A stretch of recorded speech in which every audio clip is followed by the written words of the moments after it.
내일부터 본격적으로 장마가 시작됩니다. 쪽방과 반지하의 삶은 그 자체가 고통인데 기후위기 때문에 이제는 생사의 경계가 되고 있습니다. 그런데 현재까지 반지하 주택의 32%만 물막이판 설치를 했다고 합니다. 그리고 지상으로 옮긴 반지하 가구는 전체 반지하 가구의 1%도 안 되고, 또 윤석열 대통령이 직접 지시한 반지하 주택의 공공임대 매입도 10채 중에 9채는 아예 대상이 되지 않는다고 합니다. 국민의 안전과 생명을 지키는 일을 최우선해야 합니다.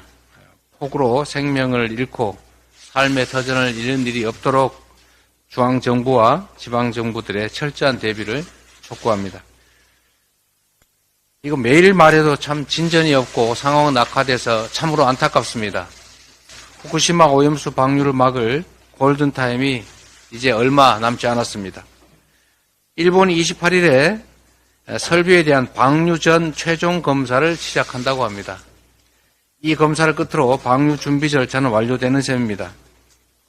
최근에 일본 원자력 규제위원회가 도쿄전력의 핵물질 관리 허점을 이유로 원전 사업자 적격성을 다시 심사하겠다고 합니다. 도쿄전력은 2019년 후쿠시마 원전의 다핵종 제거 설비 흡착 필터가 25개 파손된 사실을 숨겼습니다. 2021년에도 흡착 필터 24개가 또다시 파손돼서 안전성 논란을 일으킨 바가 있습니다. 핵 오염수가 한번 바다에 버려지면 다시는 주워 담을 수가 없습니다. 일본 내에서도 반대에 나섰습니다. 전국 어업협동조합연합회가 오염수 해양 방류 반대를 결의했고 정부가 수십 년에 걸쳐서 책임을 지라고 요구했습니다. 그런데도 우리 국민이 느끼는 불안과 우려가 괴담이라고 할 수 있겠습니까? 일본 국민도 우려하는 사실을 두고 안전만 외치고 그 국민들의 걱정과 우려를 괴담이라고 치부하는 우리 정부, 우리의 집권 여당, 대체 어느 나라 정부이고 어느 나라 집권 여당입니까?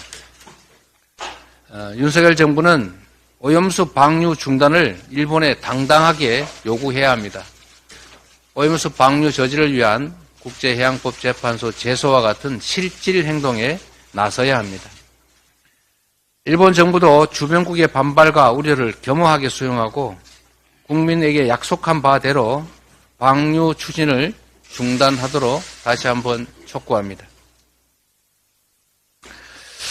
윤석열 대통령이 끝내 이동관 방통위원장 지명을 강행할 태세입니다. 한국기자협회 설문조사를 해보니 언론인 80% 이동관 특보의 방통위원장 지명에 반대했다고 합니다. 종편 기자들도 75%가 반대합니다. 언론인들조차 하나같이 반대 목소리를 내는 이유가 무엇이겠습니까?